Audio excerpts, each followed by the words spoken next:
ایک اللہ والے ان کا کوئی دوست گرفتار ہو گیا تو اس نے لکھا کہ میں گرفتار ہو گیا ہوں اور بادشاہت نے حکم دے دیا، جیل میں ڈال دیا گیا ہوں، کچھ کریں، آپ اپنی کو وجاہت استعمال کریں۔ انہوں نے کہنا بھیجا کہ اللہ کا شکر کرو۔ چپ ہو گیا وہ۔ کچھ دن کے بعد کیا، انہوں نے اس کی پٹائی بھی کی۔ اب ظاہر جیل میں پٹائی ہوگی، وہاں کون سے مٹھائی ملے گی؟ وہ تو جگہ ہی پٹائی کی ہے، مٹھائی کی تو نہیں پٹائی ہوئی۔ اسے بھیجا جی بڑی پٹائی ہوئی بھائی، زبردست قسم کا ریمانڈ لیا گیا۔ یا آپ حضرت، آپ کے ذرا تعلقات ہیں ہر طرف، تو آپ اللہ والے بھی ہیں، تو آپ دعا بھی کریں، کوئی دوا بھی کریں۔ کہا کہ اسے کہو کہ شکر کرے۔ چپ ہو گیا بیچارہ۔ اس کے بعد اطلاع کی کہ بھائی مجھے ایسی کال کوٹھڑی میں ڈال دیا کہ میرے ساتھ ایک مجوسی کو بھی ڈال دیا ہے، مجوسی وہ بھی اس کے اندر ہے، اور ہم دونوں کو ایک ہی زنجیر سے باندھ دیا ہے۔ میری کمر میں وہی زنجیر، وہی اس کی کمر میں، اب دونوں کو اس مجوسی کے ساتھ مجھے باندھ دیا ہے۔ تو اور مصیبت یہ ہے کہ مجوسی کو جو ہے دست لگے ہوئے ہیں، اور وہ قضاء حاجت کے لیے جاتا تو مجھے بھی ساتھ جانا پڑتا ہے، جب تک وہ فارغ نہیں ہوتا تو میں بھی وہاں زنجیر بندھی ہوئی کے ساتھ کھڑا ہوں۔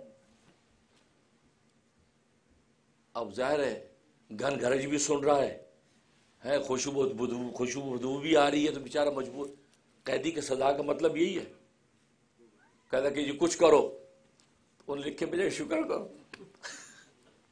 حضرت اللہ والے کہ شکر کرو۔ اب وہ بڑا دوست بڑا چڑ گیا، تو اس بیچ میں جو نمائندوں سے کہو بھائی یار اس بابے کا دماغ خراب ہو گیا، تاکہ یہ کس بات پہ شکر کروں بھائی، یار زنجیر سے باندھ دیا، وہ قضاء حاجت کے اور دست لگے تھے، ہر 2 منٹ بعد اٹھ رہا ہے اور مجھے ساتھ جانا پڑتا ہے، اور وہاں جو بڑی مشکل سے اس تعفن میں صبر کرتا ہوں، وہ کہتے شکر کرو۔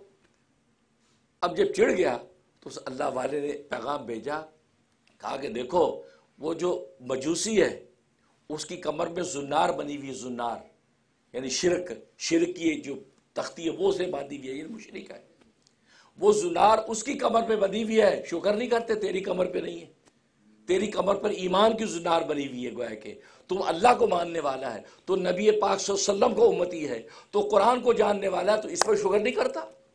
وہ زنار تیری کمر پہ ہوتی تو تیرا کیا بنتا؟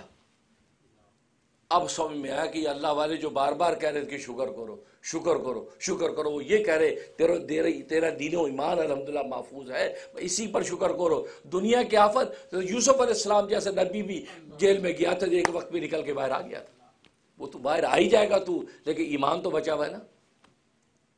اب دیکھو آپ اللہ والے جب اس نہج پہ جا کے سوچتے ہیں تو پریشان کس بات پہ ہوں گے؟ پریشانی کی بات ہی نہیں، شکر کرو۔